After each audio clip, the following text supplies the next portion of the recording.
আসসালামু আলাইকুম রহমতুল্লাহ বরাকাত। আজকে আমরা সূরাতুজ জিলজালের তাফসীর শুনবো ইনশাআল্লাহ বিইذনিল্লাহ। খুব ছোট্ট সূরা, অনেকেরই মুখস্থ আছে এটা। এই সূরাগুলো আমাদের নিয়ম করে সময় করে মুখস্থ করা লাগে না, এগুলো এমনি মুখস্থ হয়ে যায় শুনতে শুনতে। সাধারণত এই ছোট ছোট সূরাগুলো দিয়েই আমাদের রেগুলার সালা যখন আমরা পড়ি এগুলো দিয়ে ইমামতি করা উচিত। আল্লাহর হাবিব সাল্লাল্লাহু আলাইহি ওয়াসাল্লাম বিভিন্ন হাদিসে বলেছেন যে তোমরা যখন ইমামতি করবে তখন তোমার পেছনে যারা আছে তাদের দিকেও খেয়াল রাখবে।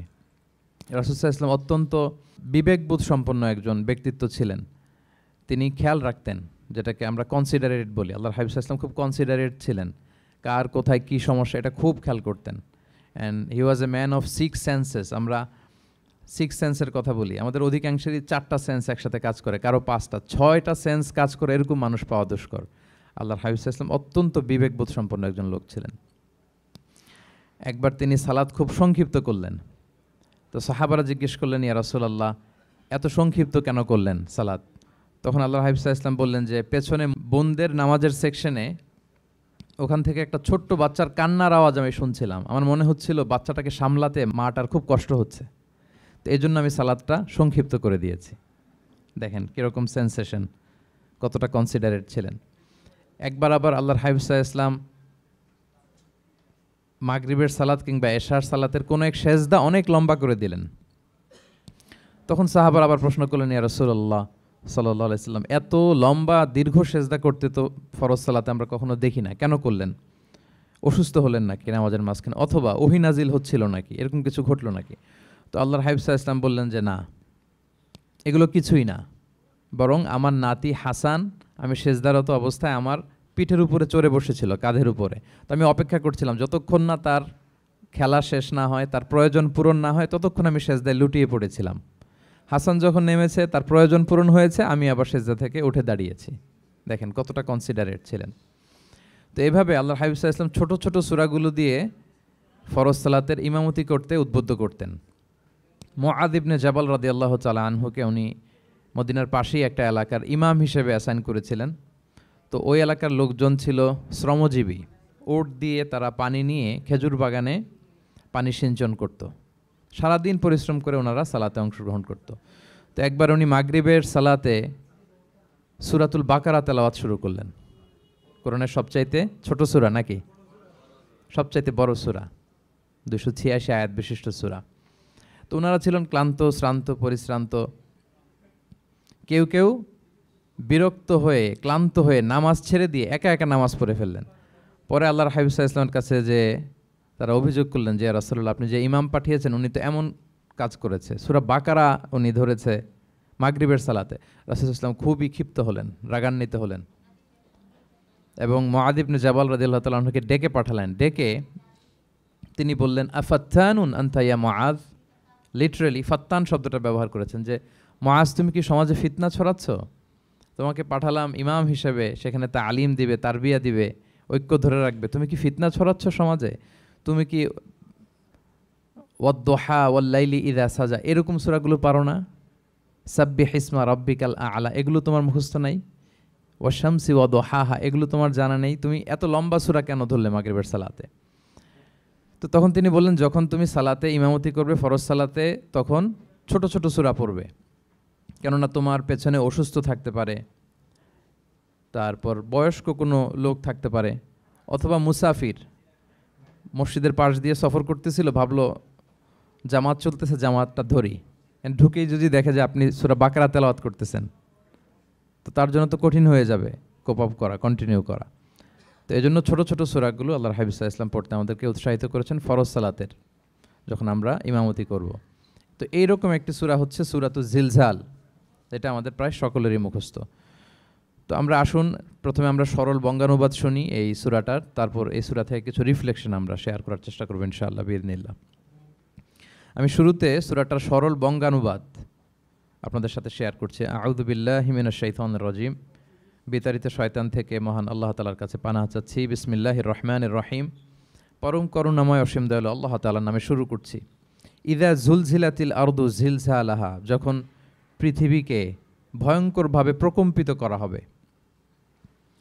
ওয়া আখরাজাতিল আরদু আথকালাহা, আর পৃথিবী তার ভেতরে থাকা সব ভারী বস্তুগুলোকে উদ্গীরণ করে দিবে, বের করে দিবে। ওয়াকাল আল ইনসানু মা লাহা, আর মানুষ বলবে এই পৃথিবীর কি হলো। ইয়াউমা ইদিন তুহাদ্দিসু আখবারাহা, সেদিন পৃথিবী তার সব খবর বলে দিবে। বিআন্না রাব্বাকা আওহা লাহা, কারণ তার রবই তাকে এমনটি করতে আদেশ করেছেন বা প্রত্যাদেশ দিয়েছেন।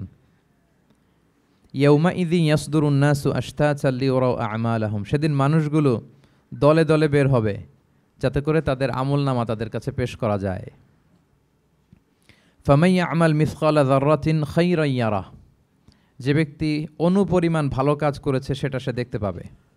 ওমান ইয়ামাল মিসকালা যাররাতিন শাররান ইয়ারাহ, আর যে ব্যক্তি অনুপরিমাণ মন্দ কাজ করেছে, কোনো খারাপ কাজ করেছে, সেটাও সেদিন দেখতে পাবে।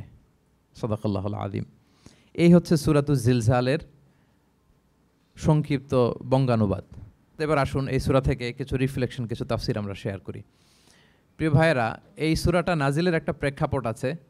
সাহাবাদের মধ্যে একটা ধারণা জন্মেছিল যে আমরা যদি খুব ছোট ছোট ভালো কাজ করি এইটা বোধহয় সওয়াব হবে না, বা মিজানের পাল্লা এটা তেমন একটা রেকগনাইজ করা হবে না। অথবা অনেক সাহাবাদের মধ্যে এরকম ধারণা ছিল যে আমরা খুব সামান্য সামান্য ছোট খারাপ কাজ করলে এটার হয়তো এরকম পাপ হবে না বা শাস্তি হবে না। তো ওনাদের মনে যখন এরকম একটা ধারণা তৈরি হলো, তখন আল্লাহ তাআলা এই সূরাটা নাজিল করেছেন। বিশেষ করে এই সূরার শেষের 2 আয়াত, যেখানে আল্লাহ তাআলা বলছেন ফামান ইয়ামাল মিসকালা যাররাতিন খাইরান ইয়ারা, যে না, তোমরা ছোট্ট ভালো করলে সেটাও দেখতে পাবা সেদিন তোমাদের আমলনামাতে। ওমান ইয়ামাল মিসকালা যাররাতিন শাররান ইয়ারা, এবং ছোট্ট খারাপ কাজ করলে সেটাও তোমরা তোমাদের আমলনামায় দেখতে পাবে। তো সাহাবাদের এই চিন্তা, এই ধারণাটাকে ভুল প্রমাণ করবার জন্য, তারা যে ভুল ধারণা করছেন এটা বোঝাবার জন্য, জানাবার জন্যই আল্লাহ তাআলা বেসিকলি সূরাতুজ জিলজাল তিনি নাজিল করেন। এই সূরাটি কোরআনের ধারাক্রম অনুসারে 99তম সূরা। কোরআনের যে ধারাক্রম, সূরা ফাতিহা দিয়ে শুরু, তারপরে বাকারা, তারপর আলে ইমরান, সেই ধারাবাহিকতায় এটা কত নম্বর সূরা? 99 নম্বর সূরা। এবং সূরাটি মাদানী সূরা। কি সূরা? আমরা জানি কোরআনের সূরাগুলো 2 ভাগে বিভক্ত, কোনোটা মক্কায়, কোনোটা মদিনায় নাজিল হয়েছে। যেটা মক্কায় নাজিল হয়েছে সেটা মাক্কি, যেটা মদিনায় নাজিল হয়েছে সেটা মাদানী। তো জিলজাল হচ্ছে মাদানী সূরা। এই সূরার আয়াত সংখ্যা হচ্ছে 8। আয়াত সংখ্যা কত? 8। আল্লাহর হাবিব সাল্লাল্লাহু আলাইহি ওয়াসাল্লাম এই সূরাটাকে একটা কম্প্রিহেন্সিভ সূরা বলেছেন। জামে মানে সূরা, খুবই কম্প্রিহেন্সিভ। কম্প্রিহেন্সিভ মানে হচ্ছে ভেরি প্রিসাইজ ইন ওয়ার্ডিং, শব্দ কম, কথা কম, কিন্তু এটার আবেদন, এটার এক্সপ্লেনেশন অনেক বেশি, এরকম একটি সূরা। ছোট্ট অল্প কয়েকটি আয়াত দিয়ে সূরাটা আল্লাহ তাআলা নাজিল করেছেন, কিন্তু এটার আবেদন অনেক বেশি। এক বয়স্ক সাহাবী এসে আল্লাহর হাবিব সাল্লাল্লাহু আলাইহি ওয়াসাল্লামকে বলল, ইয়া রাসূলুল্লাহ, আপনি আমাকে কোরআনের একটা সূরা শিক্ষা দেন, কোন সূরা পড়ব? তো আল্লাহর হাবিব সাল্লাল্লাহু আলাইহি ওয়াসাল্লাম বললেন, যাওয়াতুর র, মানে আলিফ লাম র দিয়ে যে সূরাগুলো আছে এগুলো পড়ো। তো এই সাহাবী বলল, ইয়া রাসূলুল্লাহ, আমার বয়স বেশি, আমার জিহ্বা ভারী হয়ে গেছে, আমি এত বড় সূরা পারবো না, অন্য কিছু বলেন। তো আল্লাহর হাবিব সাল্লাল্লাহু আলাইহি ওয়াসাল্লাম বললেন, তাহলে যাওয়াতু হামিম, হামিম দিয়ে যে সূরাগুলো শুরু হয়েছে কোরআনে সেগুলো পড়ো। বলতেছে, ইয়া রাসূলুল্লাহ, এটাও পারবো না, আরও সহজ করে দেন। তো তখন আল্লাহর হাবিব সাল্লাল্লাহু আলাইহি ওয়াসাল্লাম বললেন, তাহলে আল মুসাব্বিহাত, মানে সাব্বাহা ইউসাব্বিহু দিয়ে যেই সূরাগুলো শুরু হয়েছে তুমি এগুলো পড়ো। ওই সাহাবী বলে, এইটাও কঠিন হয়ে যায় আমার জন্য। তখন আল্লাহর হাবিব সাল্লাল্লাহু আলাইহি ওয়াসাল্লাম বললেন যে, তাহলে কি চাও? বলতেছে, আমাকে একটা জামে মানে সূরা শিক্ষা দেন, মানে এমন একটা কম্প্রিহেন্সিভ সূরা শিক্ষা দেন যে এটা শিখলে আমার হেদায়েতের জন্য যথেষ্ট হয়ে যাবে। তখন আল্লাহর হাবিব সাল্লাল্লাহু আলাইহি ওয়াসাল্লাম বললেন, তাহলে তুমি পড়ো ইযা যুলজিলাতিল আরদু জিলজালাহা ওয়া আখরাজাতিল আরদু আথকালাহা ওয়া ক্বালাল ইনসানু মা লাহা। তুমি সূরাতুল জিলজাল তেলাওয়াত করো। তখন থেকেই সাহাবী এই সূরাতুল জিলজাল তেলাওয়াত আরম্ভ করলেন। উনি বললেন যে আমি আর বেশি কিছু পড়ব, শুধু এটাই পড়ব। সাহাবাদের মধ্যে অনেকের এরকম খুব সহজ সরল মানসিকতা ছিল। তো উনি বললেন যে এটাই পড়ব। তো রাসূল সাল্লাল্লাহু আলাইহি ওয়াসাল্লাম বললেন যে কোনো সফল ব্যক্তিকে যদি কেউ দেখতে চায় তাহলে এর দিকে তাকাও, দেখো কত সহজ সরল, কত চমৎকারভাবে সে এই বার্তাটা গ্রহণ করেছে যে আমি জীবনে শুধু এটাই পড়ব। তো সূরাতুল জিলজাল হচ্ছে একটা কম্প্রিহেন্সিভ সূরা, সূরাতুন জামিআ। এটা হচ্ছে সূরার একটা ফজিলত, এটা আমরা জানলাম। আবার আল্লাহর হাবিব সাল্লাল্লাহু আলাইহি ওয়াসাল্লাম এই সূরাকে কোরআনের অর্ধেক বলেছেন। আল্লাহর হাবিব সাল্লাল্লাহু আলাইহি ওয়াসাল্লাম ইরশাদ করেছেন, ইযা যুলজিলাতিল আরদু তা'দিলু নিসফাল কোরআন। সূরাতুল জিলজাল এটা কোরআনের অর্ধেক, কোরআনের অর্ধেক। আপনারা এরকম শুনেছেন যে সূরা ফাতিহাকে বলা হয় কোরআনের অর্ধেক, তারপর সূরাতুল ইখলাসকে বলা হয় সুলুসুল কোরআন, কোরআনের 1/3। তো এটার অর্ধেক বলার কারণ হচ্ছে কোরআনে অর্ধেক বলা হয়েছে দুনিয়ার কথা, অর্ধেক বলা হয়েছে আখিরাতের কথা, পরজগতের কথা, লাইফ আফটার ডেথের কথা। তো যেহেতু এই সূরাটা আখিরাতকে কাভার করে, তাই সেজন্য কেমন যেন এই সূরাটা পুরো কোরআনের অর্ধেক। আল্লাহ তাআলা আমাদেরকে, আমরা যখন আল্লাহর কাছে কল্যাণ কামনা করি, আল্লাহ বলেছেন এইভাবে বলো, রব্বানা আতিনা ফিদ দুনিয়া হাসানা ওয়া ফিল আখিরাতি হাসানা ওয়া কিনা আযাবান্নার। হে আল্লাহ, আপনি দুনিয়ার কল্যাণ আমাদেরকে দান করেন, পরজগতের কল্যাণ দান করেন, আমাদেরকে আগুনের শাস্তি থেকে রক্ষা করেন। তাহলে দুনিয়া আখিরাত দুইটার কম্বিনেশনে। সো সূরা জিলজাল যেহেতু আখিরাতকে কাভার করে, তাহলে এটা কোরআনের অর্ধেক। এটা কি কোরআনের অর্ধেক? তা'দিলু নিসফাল কোরআন। সূরাতু জিলজাল তা'দিলু নিসফাল কোরআন, এটা কোরআনের অর্ধেক। তাহলে দুইটা আমরা ফাদিলাত বা ভার্চু জানতে পারলাম এই সূরার। এক নম্বর হচ্ছে এটা একটা কম্প্রিহেন্সিভ সূরা, কম্প্রিহেন্সিভ সূরা। দুই নম্বর জানতে পারলাম এটা কোরআনের অর্ধেক, নিসফুল কোরআন। আচ্ছা, এবার আমরা সূরার তাফসিরে চলে যাই। আল্লাহ তাআলা ইরশাদ করছেন, ইযা যুলজিলাতিল আরদু জিলজালাহা, যখন এই পৃথিবীটাকে প্রকম্পিত করা হবে। প্রিয় ভাইরা, বেসিকলি এই ৮ আয়াত বিশিষ্ট সূরাটার মধ্যে আমরা দুইটা ভাগ করতে পারি। প্রথম ৫ আয়াতে আল্লাহ তাআলা কিয়ামতের বিভীষিকাময় পরিস্থিতির একটা চিত্রায়ন এখানে এনেছেন, পিকচারাইজ করেছেন যে কিয়ামতের যে সময়টা হবে এটা কেমন হবে, এটা আল্লাহ তাআলা চিত্রায়িত করেছেন। সূরাকে মনোযোগ দিয়ে যদি আপনি পড়েন, অনুধাবন করেন, মনে হবে যে কিয়ামতের চিত্রটা আপনার চোখের সামনে ভেসে উঠেছে।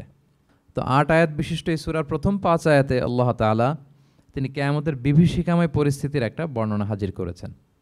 এরপর শেষের ৩ আয়াতে কেমন করে আমাদের আমলনামা পেশ করা হবে, আমরা যা করি ভালো কিংবা মন্দ, এটাকে লিখে রাখা হয়, এটাকে রেকর্ড করে রাখা হয়। ওই আমলনামাটা আবার একদিন আমাদের হাতে পেশ করা হবে। ওই সময়টা কেমন হবে, ওই দৃশ্যটা কেমন হবে, এটা আল্লাহ তাআলা বলেছেন। আই রিপিট, আমি আবারও বলি, সূরার আয়াত সংখ্যা কত?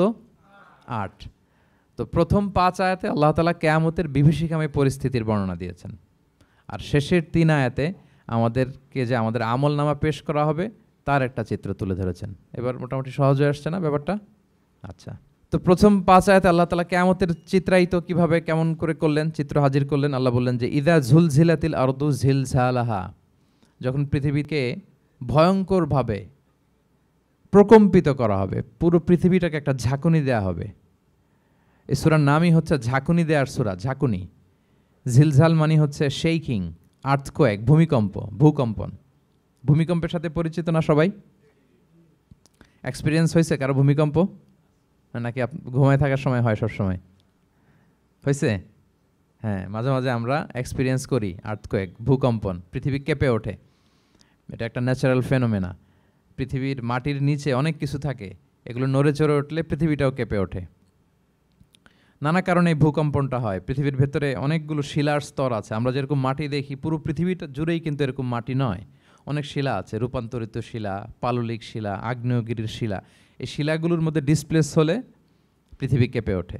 আবার পৃথিবীর ভেতরে আগুন আছে, গ্যাস আছে, এই গ্যাসগুলো যখন মুভ করে তখন পৃথিবীর উপরে কেঁপে ওঠে। একটাকে হাইপোসেন্টার বলে, আরেকটাকে ইপোসেন্টার বলে। হাইপোসেন্টার মানে পৃথিবীর ভেতরের অংশটাকে বলে হাইপোসেন্টার, আর ভূপৃষ্ঠের এটাকে বলে ইপোসেন্টার। ওই হাইপোসেন্টারে যদি কোনো ঝড় হয়, উপরে এই প্রকম্পিত হয়। এটাকে আমরা ভূকম্পন বা ভূমিকম্প হিসেবে দেখি পৃথিবীতে। তো এই পৃথিবীতে অনেক বড় বড় ভূমিকম্প আমরা দেখেছি। জাপানে, আমার গত বছর একটা সফর ছিল জাপানে, তো ওই সকাল বিকেল ভূমিকম্প হয়। এখানে তো আমরা 6 মাস 1 বছর ভূমিকম্প দেখি, ওখানে সকালে বিকেলে একটু একটু করে কাঁপতেছে। এর কারণ হচ্ছে ওইটা এমন একটা এলাকায় পড়েছে, প্যাসিফিক ফায়ার রিংস বলে, একটা প্লেটের উপর 7টা ট্যাকটনিক প্লেটের উপর আল্লাহ তাআলা পৃথিবীকে সেট করেছেন। ওই ট্যাকটনিক প্লেটগুলো যদি একটার সাথে একটা ঘর্ষণ হয়, অনেক এনার্জি রিডিউস করে, ওইখান থেকে পৃথিবীর উপরে এরকম ভাইব্রেশন শুরু হয়, এই প্রকম্পনটা শুরু হয়। তো জাপানের বিভিন্ন সময় আমরা বড় বড় ভূমিকম্পের কথা শুনেছি। ওদের কান্টো সিটি আছে একটা, অনেক বড় ভূমিকম্প হয়েছিল 1920 সালে, লাখখানেক লোক মারা গিয়েছে। আপনাদের সুনামির কথা মনে থাকবার কথা, সুনামির কথা মনে আছে? কত সালে? 2004 সালে। এই ভূমিকম্পে পুরো একটা মহাদেশ কেঁপে উঠেছিল, দ্য এন্টায়ার এশিয়া, পুরো এশিয়াটা কেঁপে উঠেছিল। এটাকে আন্ডারসি মেগাথার্স্ট আর্থকোয়েক বলে। এত ভয়ঙ্কর ভূমিকম্প হয়েছে যে পুরো, মাঝে মাঝে ভূমিকম্পে তো 1-2টা দেশ আক্রান্ত হয়, এটা পুরো একটা মহাদেশ কেঁপে উঠেছিল। ওই ভূমিকম্পের কারণে ইন্দোনেশিয়াতে প্রায় 2.5 লাখ লোক মারা গিয়েছে, 2.5 লক্ষ। বান্দা আছে সুমাত্রাতে। হাইতিতে একবার একটা ভূমিকম্প হয়েছে আর অনেক আগে, লক্ষ লক্ষ লোক মারা গিয়েছে। তো এই যে ভূকম্পন, ভূমিকম্প, এর নামে আল্লাহ তাআলা বেসিকলি এই সূরাটা দিয়েছেন। তবে পৃথিবীবাসী যেই ভূকম্পন এক্সপিরিয়েন্স করেছে, কিয়ামতের সময় যে ভূমিকম্প হবে ওটা কি ওইরকম হবে? হ্যাঁ, ওটা ভয়ঙ্কর ভূমিকম্প হবে, মারাত্মক ভূমিকম্প। আল্লাহ তাআলা বলছেন, ইয়া আইয়ুহান নাসু তাকু রাব্বাকুম ইন্না জালজালাতাস সাআতি শাইউন আযীম। হে মানুষেরা, তোমরা আল্লাহকে ভয় করো আর তোমরা জেনে রেখো কিয়ামতের যে ভূমিকম্পটা হবে সেটা শাইউন আযীম। আযীম শব্দটা আল্লাহ যে কোনো জায়গায় ব্যবহার করেন না, যেটা খুব ভয়ঙ্কর হয়, মাত্রাতিরিক্ত, লিমিট ছাড়িয়ে যায়, ওইটার ক্ষেত্রে আল্লাহ তাআলা আযীম বলেন। আল্লাহর হাবিব সাল্লাল্লাহু আলাইহি ইসলামের আচরণ, ওনার ক্যারেক্টারিস্টিক্স বলতে যে আল্লাহ এই শব্দ ব্যবহার করেছেন, ওয়া ইন্নাকা লাআলা খুলুকিন আযীম। নবী হে, আপনি সুমহান চরিত্রের উপর প্রতিষ্ঠিত, মানে এই চরিত্রের মধ্যে দাগ ফেলতে পারে এরকম কেউ নেই। সো আযীম শব্দটা কোরআনের যত জায়গায় ব্যবহার করেছেন, আল্লাহ নিজের ক্ষেত্রে বলেছেন সূরা আয়াতুল কুরসির শেষে, ওয়া হুয়াল আলিয়ুল আযীম, তিনি হচ্ছেন আলী এবং আযীম, সুমহান। তো কিয়ামতের এই ভূকম্পনের ক্ষেত্রে আল্লাহ তাআলা এই আযীম শব্দটা ব্যবহার করেছেন, ইন্না জালজালাতাস সাআতি শাইউন আযীম। এটা মারাত্মক হবে সেদিনকার ভূমিকম্প, সাধারণ ভূমিকম্প নয়। ইযা রুজ্জাতিল আরদু রজ্জা ওয়া বুসাতিল জিবালু বাসসা, পুরো পৃথিবীটা একসাথে কেঁপে উঠবে, পাহাড়গুলো ভেঙে চুরে তছনছ হয়ে যাবে। এটা হবে বেসিকলি যখন ইসরাফিল আলাইহিস সালাম উনি ট্রাম্পিটে ফুৎকার দিবেন, হুইসেল দিবেন সিঙ্গার মধ্যে, নুফিখা ফিস সূর, সূরের মধ্যে যখন তিনি ফুৎকার দিবেন। আপনারা ইসরাফিল আলাইহিস সালামের একজন ফেরেশতা, ওনার নাম শুনেছেন না? হ্যাঁ, one of the major angels, major একজন ফেরেশতা। আল্লাহ তাআলা ওনাকে সৃষ্টিই করেছেন এই বিশাল হুইসেলে একটা ফুৎকার দেওয়ার জন্য, আর কোনো কাজ নাই, ওনার অ্যাসাইনমেন্ট এই একটাই। সৃষ্টির পর থেকে আজ অবধি বিশাল হুইসেলটা নিয়ে আল্লাহর আরশের দিকে তিনি তাকিয়ে আছেন, অপলক নেত্রে, পলকও ফেলেন না চোখের, যে কখন আল্লাহ তাআলা অর্ডার করবেন, করার সাথে সাথে ফুৎকার দিবেন তিনি। আবার না দেরি হয়ে যায়, আবার না আল্লাহর আদেশ পালনে কোনো গাফলতি হয়ে যায়। সৃষ্টির পর থেকে ওনার একটাই অ্যাসাইনমেন্ট, এই বিশাল সুর ট্রাম্পিট নিয়ে হুইসেল দেওয়ার জন্য আল্লাহর আরশের দিকে তাকিয়ে আছেন। যে মুহূর্তে আমরা এখন কথা শুনছি এখনও তাকিয়ে আছেন উনি। 3টা ফুৎকার দেওয়ার জন্য আল্লাহ তাআলা ওনাকে সৃষ্টি করেছেন। প্রথম ফুৎকারটাকে বলে নাফখাতুল ফাজা, যে ফুৎকারের সাথে সাথে মানুষগুলো তটস্থ হয়ে যাবে, পৃথিবীর মানুষ তটস্থ হয়ে যাবে। যখন তটস্থ হবে তখন কি অবস্থা হবে সেটাই আল্লাহ তাআলা এই সূরার প্রথম আয়াতে বললেন, যে ইদা জুলজিলাতিল আরদু জিলজালাহা, যখন পুরো পৃথিবীকে প্রকম্পিত করা হবে মারাত্মকভাবে। ইসরাফিল আলাইহিস সালাম প্রথম যে ফুৎকারটা দিবেন তখন পুরো পৃথিবী কেঁপে উঠবে, মারাত্মকভাবে কেঁপে উঠবে।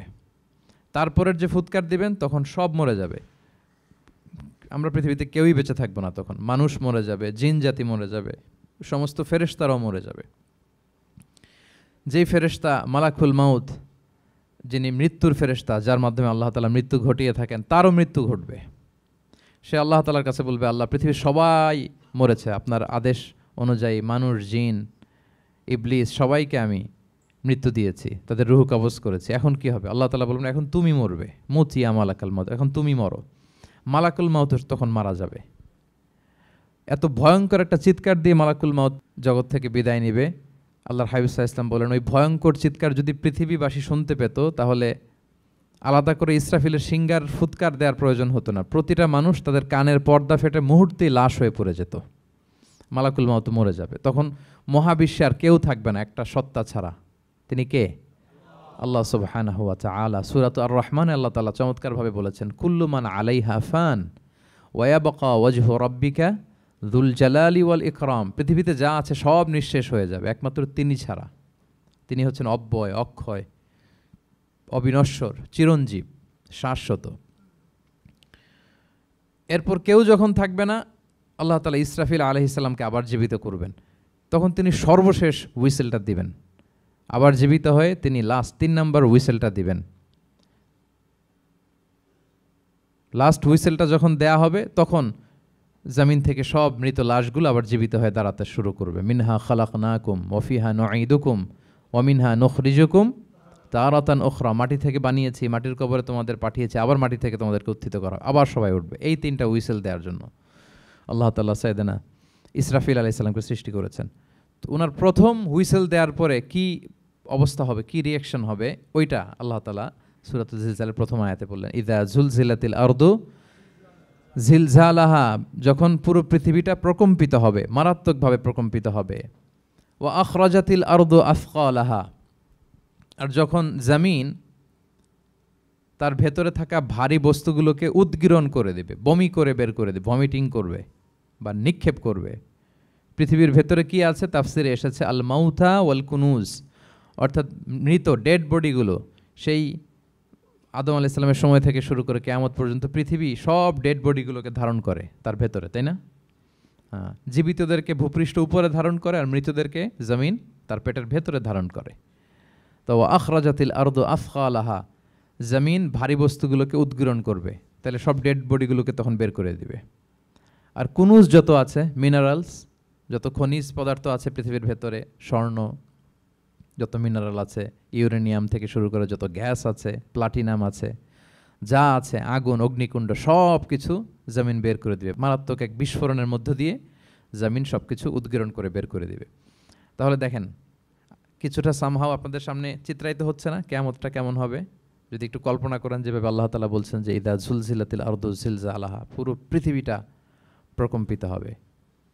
ও আখরাজাতিল আরদু আফকালাহা, জমিন তার ভেতরের বস্তুগুলো বের করে দিবে, ভারী বস্তুগুলো, অর্থাৎ ডেড বডি এবং যত খনিজ পদার্থ আছে সেগুলো।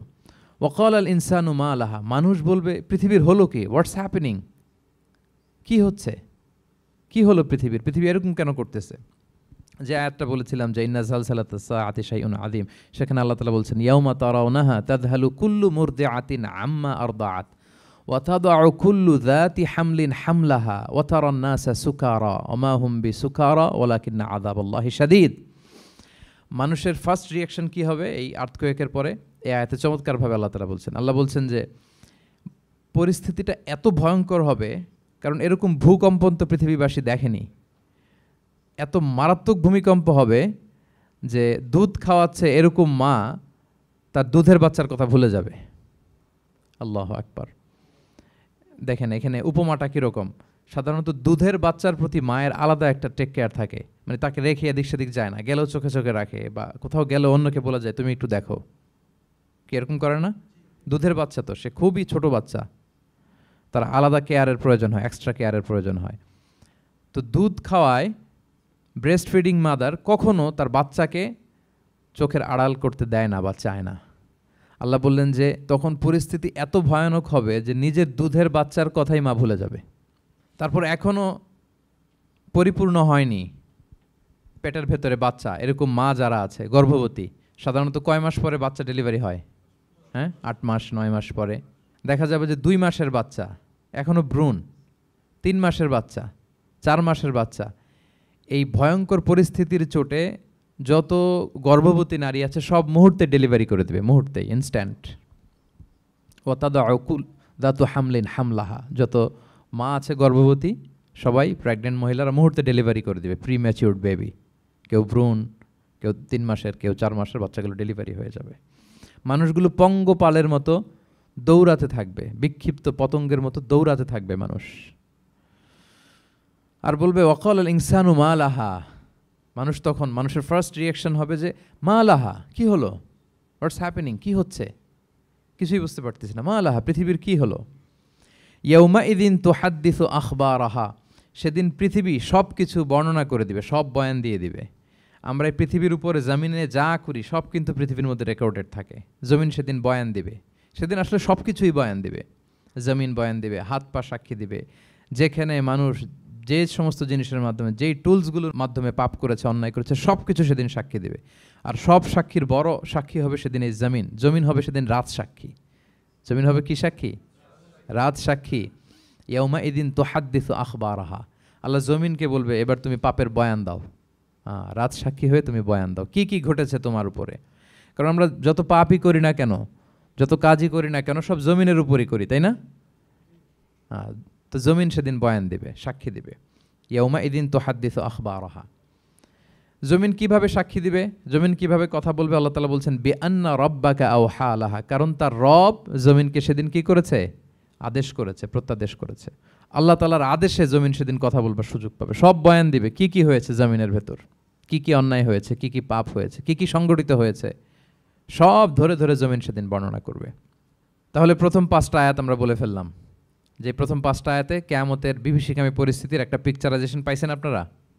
হ্যাঁ, ভয় লাগতেছে আপনাদের? ভয় লাগতেছে?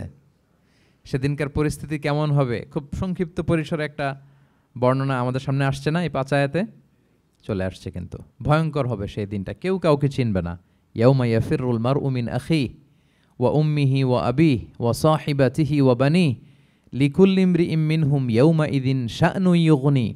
ভাই ভাইকে দেখে পালাবে, পরিচয় দিবে না। বন্ধু বন্ধুকে দেখে পালাবে। স্বামী স্ত্রীকে দেখে পালাবে, প্রিয়তমা স্ত্রীকে পরিচয় দিবে না। কলেজের টুকরা সন্তানকে পরিচয়, কেউ কাউকে চিনবে না। সবাই নাফসি নাফসি, সবাই নাফসি নাফসি। কোনো পোশাক ছাড়া বস্ত্রহীন হয়ে উঠবে। আম্মা জান আয়েশা রাদিয়াল্লাহু তাআলা আনহা বিষ্ণু ইসলামকে বলবেন, ইয়া রাসূলুল্লাহ, তাহলে মানুষ কি লজ্জিত হবে না বস্ত্রহীন অবস্থায় উঠলে? তখন রাসূল সাল্লাল্লাহু আলাইহি ওয়াসাল্লাম বললেন, লিকুল্লি ইমরিইম মিনহুম ইয়াউমা ইযিন শা'নুন ইউগনি। প্রত্যেকের এমন একটা ভয়ঙ্কর অবস্থা হবে যে তার গায়ে কাপড় আছে কি নাই, সে কীরকম অবস্থায় আছে এটাই সে ভুলে যাবে। মানে ওই টেন্ডেন্সিই তার থাকবে না। এত ভয়ঙ্কর হবে সেদিনটা। সেই ভয়ঙ্করতম দিনে আল্লাহ তাআলা আমাদেরকে হেফাজত করুক। আল্লাহর হাবিব সাল্লাল্লাহু আলাইহি ওয়াসাল্লাম বলেছেন, সে ভয়ঙ্করতম দিনে আল্লাহর সুশীতল আরশের নিচে 7 শ্রেণীর লোকজন ছায়া পাবে। ওই 7 শ্রেণীর অন্তর্ভুক্ত যেন আমরা হতে পারি, আল্লাহ তৌফিক দান করুক। সম্মানিত ভাইয়েরা, তাহলে সূরা জিলজালের 8 আয়াত বিশিষ্ট সূরার প্রথম 5 আয়াত আমরা কভার করলাম। আমরা বলেছি যে প্রথম 5 আয়াতে আল্লাহ তাআলা কিয়ামতের বিভীষিকাময় পরিস্থিতির বর্ণনা দিয়েছেন, সেটা গেল। পরের 3 আয়াতে কি নিয়ে আলোচনা করা হয়েছে বলেন তো দেখি, মনে আছে কিনা? হ্যাঁ, আমল কিভাবে পেশ করা হবে, আমল নামা, সেটা নিয়ে আল্লাহ তাআলা বলেছেন। আল্লাহ তাআলা শুরু করছেন, আল্লাহ বলছেন যে ইয়াউমা ইযি ইয়াসদুরুন নাসু আশতাতা। সেদিন মানুষগুলো দলে দলে বের হবে, দলে দলে এসে বের হবে। কেন?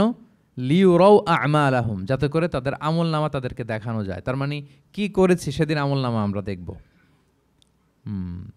ইয়াউমা ইযি ইয়াসদুরুন নাসু আশতাতাল লিউরাউ আমালাহুম, যাতে করে তাদের আমল নামা তাদেরকে দেখানো যায়।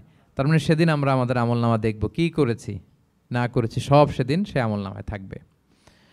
তো আমল নামাটা 2 ভাবে দেয়া হবে। হাদিসে এসেছে, কোরআনের আয়াতও এসেছে। নেককার লোকদের আমল নামা ডান হাতে দেয়া হবে, সামনের দিক থেকে। আর পাপাচারী, সীমা লঙ্ঘনকারী, জালিমদের আমল নামা পেছন থেকে বাঁ হাতে দেয়া হবে, পেছন থেকে এনে বাঁ হাতে। আর নেককারদের সামনে থেকে ডান হাতে। আল্লাহ তাআলা যেন আমাদেরকে ডান হাতে আমল নামা দান করেন। এই কথাটা আল্লাহ চমৎকারভাবে বলছেন, ফাআম্মা মান উতিয়া কিতাবাহু বিয়ামিনিহি ফাসাউফা ইউহাসাবু হিসাবান ইয়াসিরা। সেদিন আল্লাহ তাআলা যাকে ডান হাতে আমলনামা দিবে তার হিসাবটা সহজ হবে। আল্লাহর হাবিব সাল্লাল্লাহু আলাইহি ওয়াসাল্লাম সবসময় এই দোয়াটা করতেন, আল্লাহুম্মা হাসিবিনা হিসাবান ইয়াসিরা। হে আল্লাহ, আপনি আমার হিসাবটাকে সহজ করেন। হে আল্লাহ, আপনি আমার হিসাবটাকে সহজ করেন। এই দোয়াটা আপনারাও পড়বেন, আল্লাহুম্মা হাসিবিনা হিসাবান ইয়াসিরা। দেখেন, আল্লাহর হাবিব সাল্লাল্লাহু আলাইহি ওয়াসাল্লামের ব্যাপারে বলা হয়েছে গফিরা লাহু মা তাকাদ্দামা মিন যামবিহি ওয়া মা তাআখার। আল্লাহর হাবিব সাল্লাল্লাহু আলাইহি ওয়াসাল্লামের আগের পরের সব গুনাহ মাফ। আদতে তো গুনাহই নাই, নিষ্পাপ ছিলেন তিনি, মাসুম। নবীরা হচ্ছেন মাসুম। তারপরেও আল্লাহর হাবিব সাল্লাল্লাহু আলাইহি ওয়াসাল্লাম এই দোয়াটা করতেন, আল্লাহুম্মা হাসিবিনা হিসাবান ইয়াসিরা। এরপরও তিনি এই দোয়াটা সবসময় করতেন। তাহাজ্জুদের সালাতে দাঁড়িয়ে থাকতে থাকতে ওনার পা ফুলে যেত। সিজদায় যে কাঁদতে কাঁদতে জামা ভিজিয়ে ফেলতেন, হাত্তা বাল্লা লিহিয়াতাহু, দাড়ি ভিজিয়ে ফেলতেন, হাত্তা বাল্লা হাজারাহু, জামা ভিজিয়ে ফেলতেন, হাত্তা বাল্লাল আরদা, সিজদায় পরে কাঁদতে কাঁদতে জমিন ভিজিয়ে ফেলতেন। তো আম্মা জান আয়েশা রাদিয়াল্লাহু তাআলা আনহা বলতেন, ইয়া রাসূলুল্লাহ, এত কষ্ট কেন করেন? আপনার পা ফুলে যায়, কাঁদতে কাঁদতে আপনি হয়রান হয়ে যান। আল্লাহ তো বলেছেন যে আপনার আগের পরের সব গুনাহ মাফ। আল্লাহর হাবিব সাল্লাল্লাহু আলাইহি ওয়াসাল্লাম বলতেন, আফালা উহিব্বু আন আকুনা আবদান শাকুরা। হে আয়েশা, আমি কি শুকরগুজার বান্দা হতে পছন্দ করব না? আল্লাহ তাআলা আমাকে ক্ষমা করেছেন, আমাকে স্পেশাল স্ট্যাটাস দিয়েছেন। এই যে আল্লাহ তাআলার বিশেষ অনুগ্রহ, এটার শুকরিয়া স্বরূপ আমি কি তার কাছে নিজেকে পেশ করব না? তো দেখেন, আল্লাহর হাবিব সাল্লাল্লাহু আলাইহি ওয়াসাল্লাম, যার কোনো গুনাহ নাই, তিনিও দোয়া করতেন, আল্লাহ আমার হিসাবটা সহজ করো। সেদিন যার হিসাব সহজ হবে তার জন্য সব কিছু মিলে যাবে, তার মুক্তি। আর যদি আল্লাহ হিসাব কঠিন করে, হাদিসে এসেছে, আল্লাহ যদি কাউকে জিজ্ঞেস করে, মান নুকিশা উযযিবা। নুকিশা এসেছে নিকাশ থেকে। আমরা বাংলা একটা কথা বলি না, হিসাব নিকাশ। নিকাশ বলেন আপনারা? নিকাশ, হিসাব নিকাশ বলেন। নিকাশটা আরবি শব্দ। মান নুকিশা উযযিবা, যার নিকাশ নেওয়া হবে, হিসাব নিকাশ নেওয়া হবে, উযযিবা, তাকে আল্লাহ শাস্তি দেবে। যদি বলে এটা করলা কেন, ওখানে গেলা কেন, এটাতে জড়িত হইলা কেন, এই কেন কেনর প্রশ্নবাণে যদি আল্লাহ তাআলা আমাদের জর্জরিত করেন, তাহলে অবস্থা খারাপ। আল্লাহ আমাদেরকে হেফাজত করুক। আর যাকে আল্লাহ তাআলা অনুগ্রহ করবেন, অনেককে আল্লাহ তাআলা এইভাবে অনুগ্রহ করবেন, আল্লাহ বলবেন তুমি যে এই পাপটা করছিলা মনে আছে? তখন বান্দা বলবে আল্লাহ মনে আছে, আমি স্বীকৃতি দিচ্ছি, অ্যাকনোলেজ করছি আল্লাহ আমি পাপী, আল্লাহ আমি ভুল করে ফেলেছি। আল্লাহ বলবে এটা দুনিয়ার কেউ জানে না, আজকে আমিও জানাবো না কাউকে, যাও তুমি আমার এই ডান হাতের নিচ দিয়ে জান্নাতের ভেতরে ঢুকে যাও। আল্লাহুম্মা জাআলনা মিনহুম, আল্লাহুম্মা জাআলনা মিনহুম, আল্লাহুম্মা জাআলনা মিনহুম ইয়া রাব। আল্লাহ তুমি আমাদেরকে তাদের অন্তর্ভুক্ত করো, আমরা পড়ি আমিন। আল্লাহর হাবিব সাল্লাল্লাহু আলাইহি ওয়াসাল্লাম বলতেন আল্লাহুম্মা হাসিবিনা হিসাবান ইয়াসিরা, আল্লাহ আপনি আমাদের হিসাবকে সহজ করুন। ফাআম্মা মান উতিয়া কিতাবাহু বিয়ামিনিহি, তাহলে হিসাব সহজ হবে কাদের? যাদেরকে আল্লাহ কোন হাতে আমলনামা দিয়েছেন? ডান হাতে। ফাসাউফা ইউহাসাবু হিসাবান ইয়াসিরা, তাদেরকে সহজভাবে হিসাব নেওয়া হবে।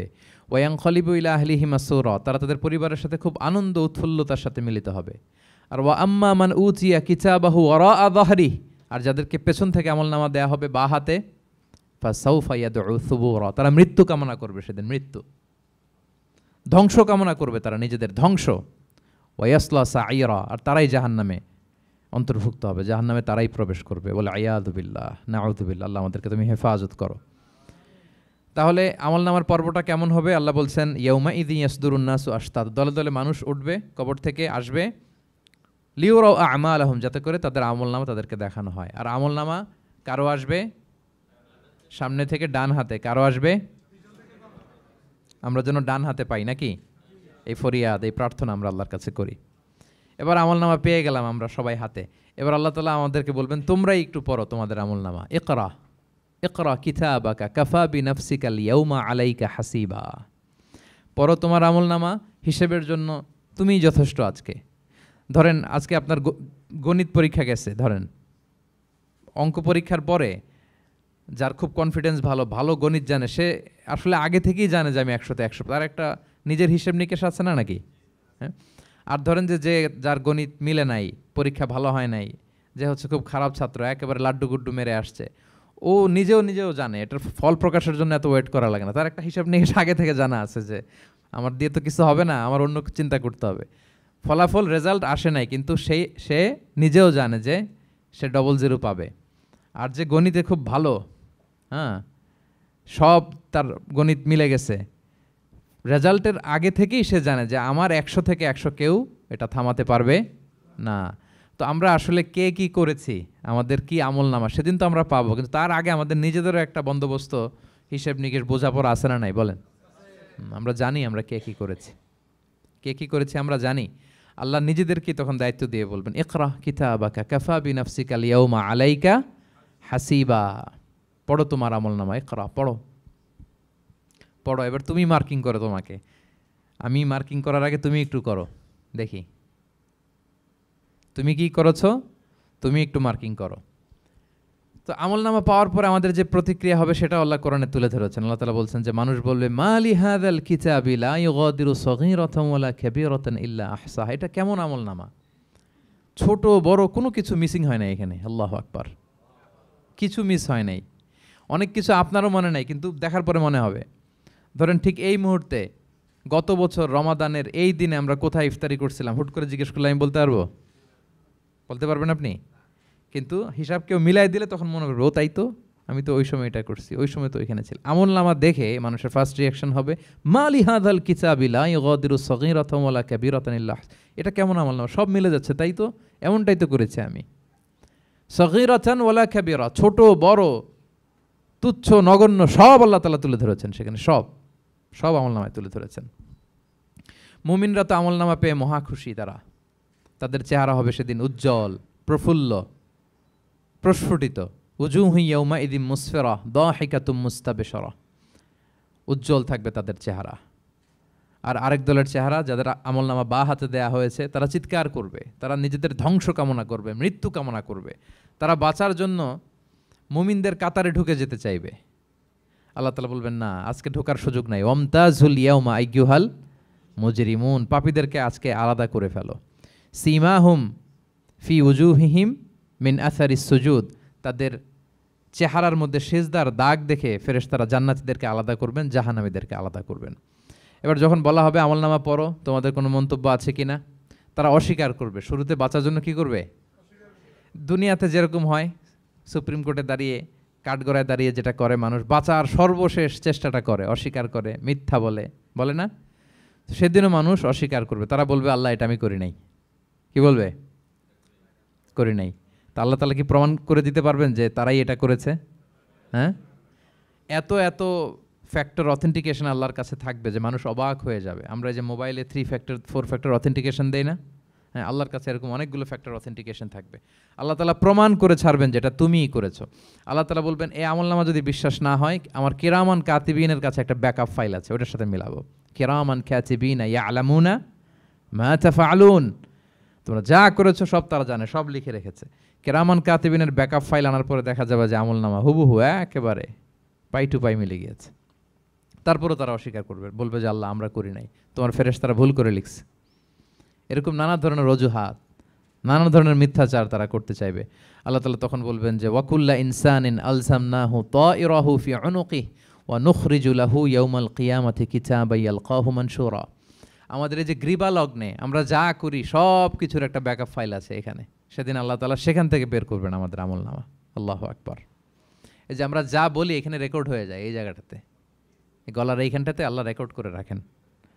এবং সেদিন এখান থেকে আল্লাহ তাআলা একটা প্রিন্ট আউট বের করে দেখাবেন যে এই দেখো তোমার আমলনামা, কেরামান কাতিবিনের আমলনামা ব্যাকআপ ফাইল, এই যে তোমার এখানে গ্রীবালগ্নে আমি যেটা রেখেছি সেভ করে, এটাও মিলে যাচ্ছে। এরপর মানুষ অনেকে বিশ্বাস করবে না। ফিঙ্গারপ্রিন্ট দিয়ে আল্লাহ তাআলা মিলাবেন। দুনিয়াতে আমরা বায়োমেট্রিক অথেন্টিকেশন করি না, এটা আয়াহসাবুল ইনসানু আল্লাহ নাজমা ইযামা বালা কাদিরিনা আলা আন নুসাউইয়া বানানা। কারো ফিঙ্গারপ্রিন্টের সাথে কারোটা মিলে না, অস্বীকার করার কোনো সুযোগ থাকবে? এরপরেও অনেকে বিশ্বাস করবে না, এরপরও অনেকে মানতে চাইবে না। আল্লাহ তাআলা আজবুজ জানাব থেকে আরেকটা কপি বের করবেন। আমাদের প্রত্যেকের ব্যাকবোনের নিচে কক্সিক্স আছে, ট্রায়াঙ্গেল, ছোট্ট একটা হাড্ডির কণা, আমাদের যে শিরদাঁড়ার একেবারে নিচে, এটাকে হাদিসের ভাষায় বলে আজবুজ জানাব। ইন্নাফিল ইনসানি আযমান, মানুষের দেহে একটা ছোট্ট হাড্ডি কণিকা আছে, লা তাআকুলুহুল আরদু আবাদা, জমিন কখনো ওই হাড্ডি কণিকা খেতে পারে না। অমিনহা ইউরাক্কাবুল খালকু ইয়াউমাল কিয়ামা, কিয়ামতের দিন সেখান থেকে সৃষ্টিকে আবার তোলা হবে। সেটার সাথে আল্লাহ তাআলা মিলাবেন, সেখান থেকেও প্রমাণিত হবে। এরপর আল্লাহ তাআলা ভিডিও রেকর্ড দেখাবেন। ওয়াকুল্লা শাইইন আহসাইনাহু ফি ইমামিম মুবিন নামক ভিডিও রেকর্ডার দিয়ে তখন আপনি সরাসরি দেখবেন যে এই তো আপনি ওই জায়গায় গিয়েছেন, এই তো আপনি পাপ কাজ করেছেন, এই তো আপনি অন্যায় কাজ করেছেন, এই তো আপনি জুলুম করেছেন, এই তো সীমালঙ্ঘন করেছেন, সব কিছু আপনি একেবারে ভিজুয়াল প্রেজেন্টেশন, আর অস্বীকার করার কোনো সুযোগ থাকবে না। তারপরেও যারা অস্বীকার করবে যে আল্লাহ আমি করি নাই, আল্লাহ বলেন আলিয়াউমা নাখতিমু আলা আফওয়াহিহিম ওয়া তুকাল্লিমুনা আইদিহিম ওয়া তাশহাদু আরজুলুহুম বিমা কানু ইয়াকসিবুন। সেদিন তার মুখকে আমি সিলগালা করে দেব, আর সুযোগ দেওয়া হবে না। অনেক অস্বীকার করেছ, তার হাত সাক্ষী দিবে, তার পা সাক্ষী দিবে। সেদিন আল্লাহ তাআলা প্রমাণ করেই ছাড়বেন যে এই পাপ তুমি করেছ। তাহলে আমলনামা কিভাবে আল্লাহ দিবেন? আল্লাহ বলেন ইয়াউমা ইযি ইয়াসদুরুন নাসু আশতাতা, দলে দলে আসবে, লিউরাউ আমালাহুম, যাতে করে তাদেরকে আমলনামা দেখানো হয়। ফামাইয়া আমাল মিসকালা যাররাতিন খাইরান ইয়ারা, অনুপরিমাণ ভালো করেছো তো সেটা তুমি দেখতে পাবে, অনুপরিমাণ খারাপ করেছো তো সেটাও তুমি দেখতে পাবে। যাররা মানে হচ্ছে অণু, অ্যাটম, বস্তুর ক্ষুদ্রতম একক, একেবারে অণুর কথা আল্লাহ তাআলা বলেন যে একেবারে ছোট্ট কাজ সেটাও তুমি দেখতে পাবে, ছোট্ট খারাপ কাজ সেটাও দেখতে পাবে। আমরা অনেক সময় ছোটোখাটো জিনিসগুলোকে গুরুত্ব দেই না। আল্লাহর হাবিব সাল্লাল্লাহু আলাইহি ওয়াসাল্লাম বলেছেন ওয়ালা তাহকিরান্না মিনাল মা'রুফি শাইআ ওয়ালাউ আন তালকা আখাকা বিওয়াজহিন তালিক, তোমরা কোনো ছোট ভালো কাজকে এটাকে আন্ডারমাইন করো না, ছোট মনে করো না, যে কোনো ভালো কাজ হোক এটাকে ছোট করবো না। ইভেন তুমি তোমার ভাইয়ের সাথে দেখা হলো যে মুচকি হাসি দিয়ে কথা বলো, এটারও তুমি মনে করো না যে এটা কাজে লাগে, এটাও কাজে লাগবে, এটাও সেদিন মিজানের পাল্লায় তোমার নাজাতের বড় মেজর একটা ওসিলা হয়ে যেতে পারে। আপনি যে আপনার ভাইয়ের সাথে মুচকি হাসি দিয়ে কথা বলেন, এটা সাদাকার সওয়াব হয়। Your smile to your brother it's a charity, তাবাসসুমুকা ফি ওয়াজহি আখিকা সাদাকা, দেখলেন সালাম দিলেন, একটা মুচকি হাসি, এটা সাদাকা দেওয়ার সওয়াব। সুবহানাল্লাহ, এটাও সেদিন কাজে লেগে যাবে। সো ফামাইয়া আমাল মিসকালা যাররাতিন খাইরান ইয়ারা ওয়া মাইয়া আমাল মিসকালা যাররাতিন শাররান ইয়ারা, ছোট্ট ভালো কাজ যদি করো সেটাও দেখবে, ছোট্ট খারাপ কাজ যদি করো সেটাও দেখতে পাবে। যত ছোট ভালো কাজ করেন, রাস্তায় একটা ধরেন যে কলার ছোলা পড়েছিল, ভাবলেন যে এইটা সরাই দেয় একটু, আমি ইমাতাতুল আযা আনিত তরিক হবে, মানুষ পিছলে পড়লে পা ভাঙবে, তো এই ময়লাটা একটু সরাই দিলেন। কলার একটা ছোলা পড়েছিল, খোসা এটা ফেলে দিচ্ছেন, দেখবেন যে ওই দিন এটাও রেজিস্টার করা আছে, এটাও লেখা। একজনকে মুরব্বী একজন আসছে, আপনার বসার সিট ছিল, ওনার সিট ছিল না, উঠে দাঁড়িয়ে তাকে বসার সুযোগ করে দিয়েছে, ওই দিন দেখবেন যে এটাও লেখা, এটার জন্য অনেক সওয়াব রেজিস্ট্রেশন করা আছে। একজন রাস্তা দিয়ে যাচ্ছিল, জিজ্ঞেস করতেছে ভাই যে এই জালান অমুকটা কোথায়, তো আপনি বলে দিলেন যে জালান গুম্বাকটা তো এইদিকে, তো সে আপনার কারণে ওই দিন সঠিক পথে যেতে পারলো। আপনার কাছে মনে হয়েছে ছোট্ট ফিউ সেকেন্ডসের একটা নেক কাজ, কিন্তু সেদিন দেখবেন আমলনামায় সেটাও লেখা। আবার এরকম ছোট্ট ফামাইয়া আমাল মিসকালা যাররাতিন শার, ছোট্ট আপনি একটা গালি দিয়েছেন কাউকে, কারোর ব্যাপারে, এর ব্যাপারে ওর কাছে যে কান ভারী করছেন, ফেসবুকে একটা বাজে কমেন্ট করে দিয়েছেন, দেখার কেউ নাই, ধরার কেউ নাই, দিলাম একটা গালি, দেখবেন যে ওই দিন সব একেবারে ক্ষুদ্র থেকে ক্ষুদ্রতর অনুপরিমাণ খারাপ কাজ, ভালো কাজ সব সেদিন আমলনামায় তুলে রাখবে কে? আল্লাহ সুবহানাহু ওয়া তাআলা, তিনি সেদিন আমলনামায় সব তুলে রাখবেন। সো আমরা কোনো ভালো কাজকে যেন তুচ্ছ মনে না করি, কোনো খারাপ কাজের সাথে যেন জড়িত না হয়, যত ছোট হোক। শয়তানের ওয়াসওয়াসায়, প্রবৃত্তির ধোকায় পড়ে, নফসের ধোকায় পড়ে কখনোই যেন পাপের কাজে আমরা পা না বাড়াই, এবং প্রত্যেকটা পাপকেই যেন আমরা ভয়ঙ্কর মনে করি, যে না এটা আমার জন্য কাল হয়ে দাঁড়াতে পারে। আর প্রতিটা ভালো কাজ করার ক্ষেত্রে যেন আমরা প্রতিযোগিতা করি, আর এই মাইন্ডসেট যেন থাকে যে না এটা আমাকে বাঁচাতে পারে সেদিন। কি বলেন, ঠিক কিনা? তাহলে আল্লাহ তাআলা শেষ করলেন ফামাইয়া আমাল মিসকালা যাররাতিন খাইরান ইয়ারা। প্যাস লেগে যায় না? লেগে যায়, স্বাভাবিক। আগে খাইরান, পরে শাররান। অনুপরিমাণ ভালো করলে সেটাও সে সেদিন কি পাবে, অনুপরিমাণ খারাপ করলেও পাবে। দেখেন, এটা একটা আশা জায়গা নিয়ে আসলে আমাদের কিন্তু হোপফুল করে, তাই না? আমরা অনেক সময় এমন হয় যে ভালো কাজ করছি, কেউ দেখে নাই। হ্যাঁ, আপনি এই আয়াতটা খেয়াল করবেন যে না, কেউ দেখে নাই, কিন্তু দেখেছে কে? আল্লাহ দেখেছেন, উনি দেখলেই চলবে, আমার আমলনামা এটা ঠিকই থাকবে। কোনো এক কারণে সমাজের সবাই আপনাকে ভুল বুঝেছে, misunderstanding, everyone got you wrong, আসলে আপনি ঠিক ছিলেন। সবাই পরিস্থিতি, সামাজিক, এটা সেটা, এরকম হয় না যে সবাই ভুল বুঝতেছে, আসলে আপনি ঠিকই করছেন। সবাই ভুল বুঝুক, আপনার আমলনামায় সেটা ভালো কাজ হিসেবে লেখা থাকবে, ঠিক কি না? অনেক সময় ঠকায় লোকজন, আমাদেরকে ঠকায় নানাভাবে, আমরা হয়তো তার সাথে পেরে উঠি না। মাঝে মাঝে কিছু ভিডিও আমি দেখি, এই আপেল বিক্রি করতেছে, কি অদ্ভুত ব্যবসায়ী, তো দেখাচ্ছে খুব ভালো ভালো আপেল, আপনারা দেখেছেন কিনা জানি না। সে আবার ওই পলিথিনের ভেতরে পচা নষ্ট আপেলগুলোর কয়েকটা প্যাকেট করে রাখে, তো আপনি বেছে বেছে যেই ভালো আপেলে দিবেন সেটাই সে নিয়ে প্যাকেটে দিয়ে দিচ্ছে। মাপটাপ করার পরে আপনি যখন টাকা বের করতেছেন বা অন্যমনস্ক, হুট করে সে ওই পচা আপেলের ওইটা, আপনার একই পলিথিন, একই ওজনের তার একটা হিসাব থাকে, ওইটা ধরায় দিচ্ছে। তা আপনি কোত্থেকে আপেল কিনছেন, হয়তো অনেক বাসায় যেয়ে দেখেন সর্বনাশ, কি টসটসে পাকা আপেলগুলো বেছে বেছে দিলাম, এখন দেখি পচা, তো ওরে তো আর পাবেন না, ওরে আর ধরাও হইল না। আপনি ভাবছেন হিসাবটা এখানেই শেষ? হ্যাঁ, এখানেই শেষ না, lot of unsettled issue yet to be settled. এরকম অনেক কিছু আছে দুনিয়াতে আপনি সেটেল করতে পারেন নাই, সেটেল হবে সেদিন। দ্য কনসেপ্ট অফ আখেরা যদি না থাকতো, this worldly life would be a joke. আখেরা বলে যদি কিছু না থাকতো, এই পৃথিবীটা আসলে একটা জোক ছিল, জোক। কেটে টুকরা টুকরা করে বস্তাবন্দি করে ফেলে রাখছে ডোবার মধ্যে, কেউ দেখে নাই, হদিস নাই, এটার সাক্ষীও পাওয়া, বিচারও হচ্ছে না। আর বিচারের যে দীর্ঘসূত্রিতা, আপনি ভাবছেন শেষ, এখানেই শেষ? Not that easy brother. একদিনে ঋণ তাকে শোধ করতে হবে। ফামাইয়া আমাল মিসকালা যাররাতিন খাইরান ইয়ারা ওয়া মাইয়া আমাল মিসকালা যাররাতিন শাররান ইয়ারা। ছোট্ট ছোট্ট ভালো যেখানে আল্লাহ লিখে রাখবেন, এই বড় বড় লোক ঠকানো, জুলুম, অপরাধ, এগুলোর বিচার হবে না একদিন? বলেন, বিচার হবে। তাহলে কনসেপ্ট অফ আখিরা, এটা আমাদেরকে আশাবাদী করে। এই যে আমরা কেউ দাদা হারিয়েছি, বাবা হারিয়েছি, আমরা বিশ্বাসীরা, আমরা হতাশ হই না, আমরা বিশ্বাস করি আমি তো আমার বাবাকে পাচ্ছি ওইখানে, তো ক্ষণিকের একটা সময়। দুনিয়ার জীবনটা কি ক্ষণিকের। দিস দুনিয়া কম্পেয়ার টু আখিরা ইজ নাথিং, অ্যাবসলিউটলি নাথিং। আখিরাতের তুলনায় এটা তো কিছুই না। আমার দাদাকে পাবো, বাবাকে পাবো, তার মানে আখেরা, কনসেপ্ট অফ আখেরা আমাদেরকে হোপফুল করে, আশাবাদী করে। দুনিয়াতে আমাকে ভুল বুঝেছে, মানুষ ঠকিয়েছে, আমি অনেক কিছুর বিচার পাই না, আমি সেদিন পাবো, তো আপনাকে হোপফুল করছে না, এটা আশাবাদী করছে না? আখেরাত আমাদেরকে কি করে? আশাবাদী করে। যত জুলুম, অত্যাচার, যেগুলোর বিচার এই দুনিয়াতে হয় নাই, সেদিন সে বিচারটা হবে। ফামাইয়া আমাল মিসকালা যাররাতিন খাইরান ইয়ারা ওয়া মাইয়া আমাল মিসকালা যাররাতিন শাররান ইয়ারা। প্রিয় ভাইরা, তাহলে পেয়েছেন সূরাতুল জিলজালের আলোকে কিয়ামতের বিভীষিকাময় চিত্র এবং কেমন করে আমলনামা আমাদের সামনে পেশ করা হবে। আপনাদের কাছে ক্লিয়ার হয়েছে? আল্লাহ তাআলা আমাদের সবাইকে ডান হাতে আমলনামা দিয়ে ধন্য করুক। আমরা যত নেক কাজ করেছি, ভালো কাজ করেছি, সবগুলোর বদলা, প্রতিদান, রিওয়ার্ড যেন আমরা সেদিন পাই। আল্লাহ তৌফিক দান করুক। আল্লাহ আমাদেরকে কোনো হিসাব ছাড়া বিনা হিসাবে জান্নাতে হিসেবে কবুল করুক। আল্লাহ তাআলা আমাদের সবাইকে কথাগুলো বোঝার ও আমল করার তৌফিক দান করুক।